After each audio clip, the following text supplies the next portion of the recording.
Hello and welcome to another Daily Muppet. In today's video, we're going to talk about the frustrating situation surrounding David De Gea, with reports finally starting to come out to confirm what we have known for some time, but will hopefully be followed through on this summer.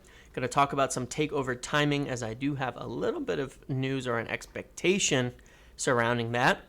And then we'll also talk about some midfielder targets and maybe where a priority may lie there. So let's get into it. So we obviously, the biggest thing is we need to talk about the David De Gea situation. Obviously, it's been something as fans we've been talking about for most of a long time, and pretty much everybody, barring a select confusing few people, understand that it is very significant how little De Gea matches the way that Erik ten Hag wants to set up his team and play. This is something that's been obvious since prior to ten Hag even coming in. When you watch his Ajax side, the way they set up in prior years, his goalkeeper comes out and plays almost like an extra center back at the base of a diamond of three defenders. Is extremely high up the pitch, is extremely involved in build-up, and it's just the modern way of playing.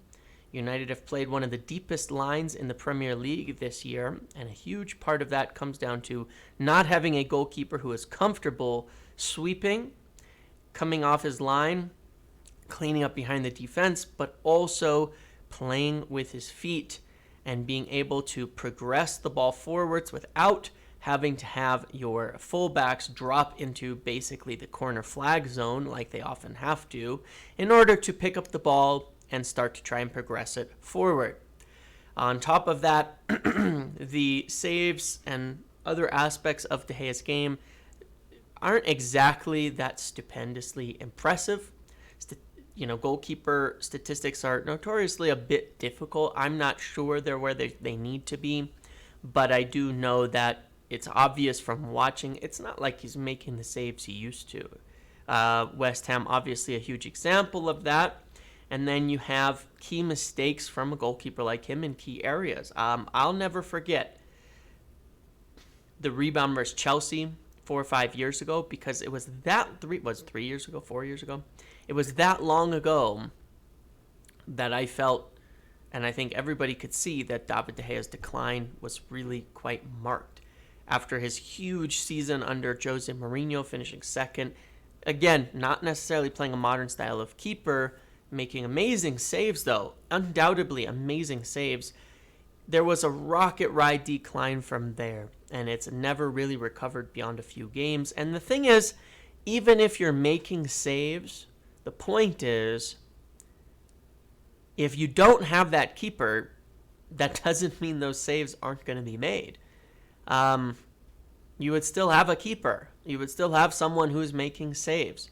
And the value compared to a potential replacement of David De Gea has reached a huge, huge point of diminishment.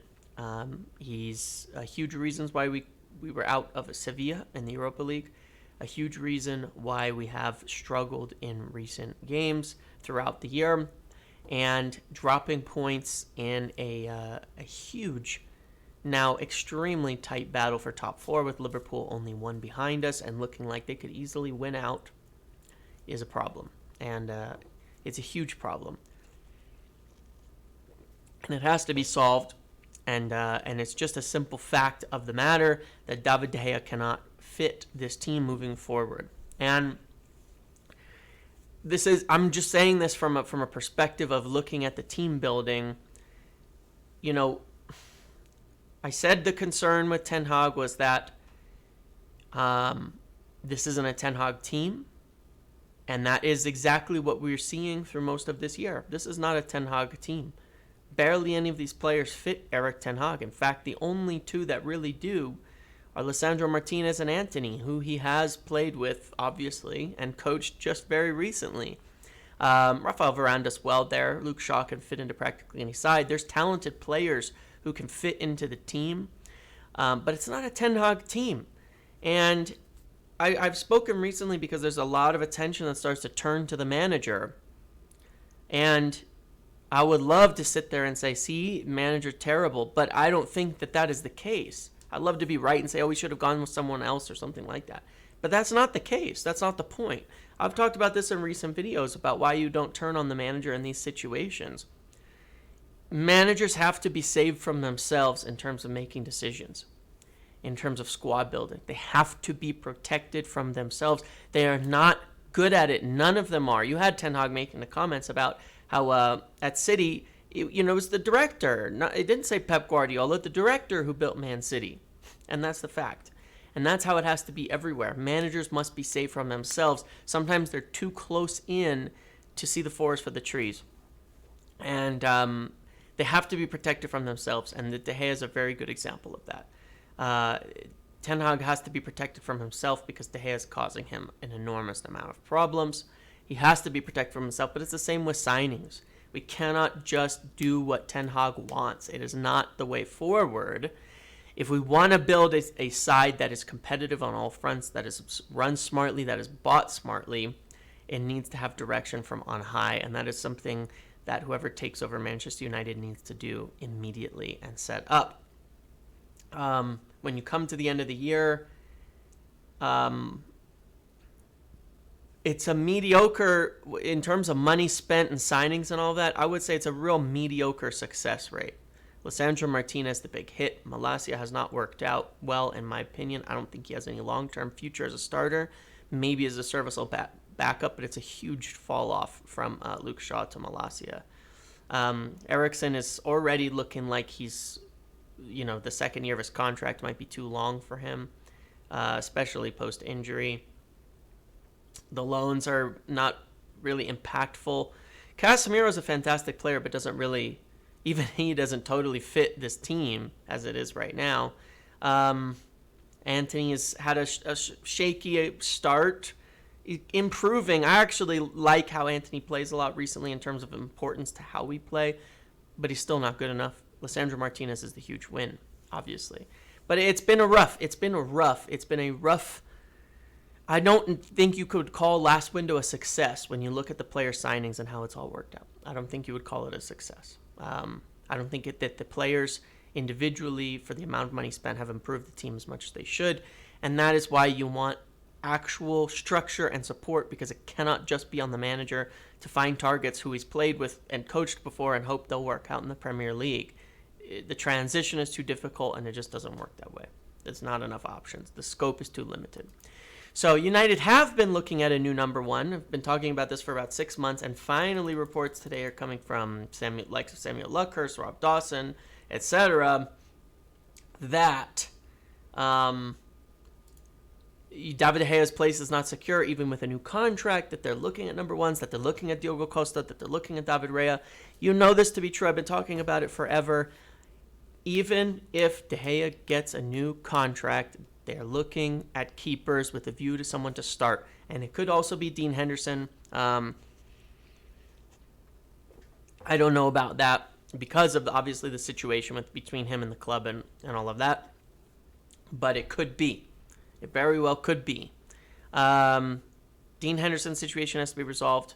Raya and Costa are huge options there. There's more options, I'm sure. I don't know of specific names. I know they've been looking at a lot of young keepers around. It's all about where the money stretches to, and obviously a big part of that will be takeover, but a huge part of it will be top four, and we'll talk about the implications of missing top four in a minute.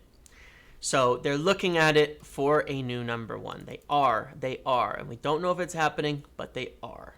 That is a fact of the matter. On to the midfield. So Amrabat, there's a couple of different positions kind of being looked at, and Amrabat and Caicedo are two who are in a similar position. And from what I understand at the moment, I mentioned in the last video about Amrabat going to Barcelona. Of course, that wasn't my information. There was just some reports, and I've asked about reliability. I don't know. I know that Barcelona are interested. I know that Atletico Madrid are interested. I know that he would be interested in going to Spain.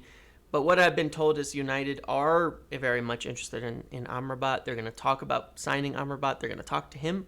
He's affordable. He's a very good player who could back up Casemiro as well as play next to him, depending on the type of game that we need. A lot of positives there. And so it's going to be about finding out. I'm sure he's willing to come to United, but whether or not, there's offers from Spain that he would prefer or not. And so that's something they're going to find out early. I think that they'll be looking at that before Caicedo, simply due to cost. If you pay 80-90 million for Caicedo, the view isn't necessarily that you want him playing next to Casemiro every game, because that's just as far as I understand it, that's the view. Is this player signed for this deeper position when you're looking at more of an attacking 8 as well, is not necessarily going to be playing every game, so you're not going to be wanting to spend as huge a premium unless they are, a Declan Rice level player who can play across the entire midfield practically. So I'm not sure, but from what I've been told, they'll probably go for Amrabat first and see, what his situation is. If it looks likely that he's going to move to Spain, otherwise he'd be a legitimate option for Manchester United at a price of only 25 million euros or so. And so, I'm looking at it like, personally, if I look at our situation, give me a striker, because we score goals the last 2 games with a good striker. Give me a goalkeeper. And spend a little on the midfield. I know people are desperate for midfielders. I'm not as much. I haven't been as much for some time. I want a midfielder. But I haven't seen that the midfield is the problem in the recent weeks as much. It is and it isn't. But the huge glaring issues are not having a striker, playing someone like Weghorst and throwing the whole thing out of whack for that. Striker has a huge, the 2 ends of your team, striker and goalkeeper. Goalkeeper playing deep means you have to play a deeper line, which stretches the pitch out, which creates more gaps in the midfield, which makes more gaps everywhere. You push the line up, you push the goalkeeper up, the field becomes very condensed. There's less gaps in the midfield. There's less ground to cover for midfielders. They don't have to run, they don't have to do 12, Fred level running every single game in order to just cover the basic gaps. That is a huge issue. The amount of ground our midfielders have had to cover because of that deep line, because of the goalkeeper situation. And then a striker at the other end actually pressuring the back line, pushing their back line deeper, moving their defense around, making space for others, getting people involved. A lot of big things there. And so I would rather the money be spent on both ends, and then in the middle, find some creative solutions based on sales. It's fine. Sell McTominay and bring in Amrabat. Sell Van de Beek and bring in somebody, to help with some creativity. Bring back Cannibal Mejbri. That would be my view of it. So that's where I stand. But as I'm hearing it, likely to look at Amrabat before Caicedo in terms of the possibility of actually making a deal. In terms of takeover timing, obviously it's difficult to get this specifics on all of this. I have been given a fair bit of information over the last week about different things.